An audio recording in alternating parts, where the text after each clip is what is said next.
कोई शख्स अपने दिमाग को कितना जानता है? चलें आज जरा पर्दा उठाते हैं कुछ ऐसी ही हैरानकुन सच्चाइयों से जिनमें कुछ मशहूर गलतफहमियां भी हैं और जज्बात के पीछे छुपी गहरी साइंस भी। तो आज हम 5 हिस्सों में इस दिलचस्प सफर पर निकलेंगे और शुरुआत करेंगे दिमाग के बारे में कुछ बहुत ही आम लेकिन गलत ख्यालात से। तो सबसे पहले आइए इन 2 मशहूर ख्यालात पर बात करते हैं जो हम सब ने कभी ना कभी ज़रूर सुने होंगे।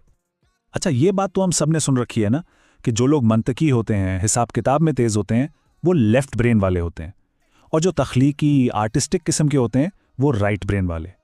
मतलब ये कि हम सब में दिमाग का कोई एक हिस्सा ज़्यादा ताकतवर होता है जो हमारी पूरी शख्सियत और हमारी सलाहियतों को कंट्रोल करता है। लेकिन सच क्या है? साइंस कहती है कि ये बात बिल्कुल गलत है। ये सिर्फ एक मशहूर मफरूज़ा है। देखें, ये ख्याल आया तो एक हकीकी साइंसी तहकीक से ही था, लेकिन बाद में जब हज़ारों दिमागों पर तहकीक की गई तो पता चला कि ऐसा कुछ नहीं है।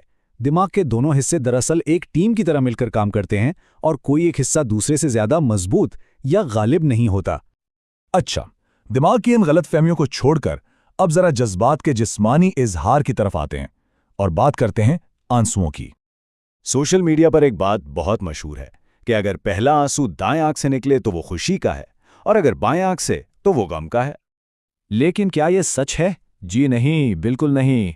माहिरीन के मुताबिक ये बात बिल्कुल बेबुनियाद है।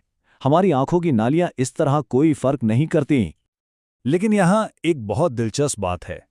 आंसू किस आंख से निकला ये तो अहम नहीं, लेकिन इस आंसू के अंदर क्या है, इसकी कीमियाई साख्त क्या है, ये बहुत अहम है।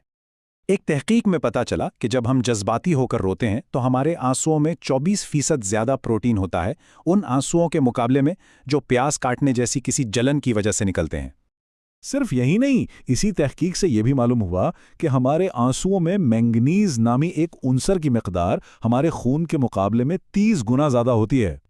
तो सवाल ये पैदा होता है कि अगर हमारे जज्बाती आंसू केमिकली इतने अलग हैं तो आखिर रोने का ये अमल शुरू ही क्यों हुआ? इर्तिका में इसका क्या मकसद था?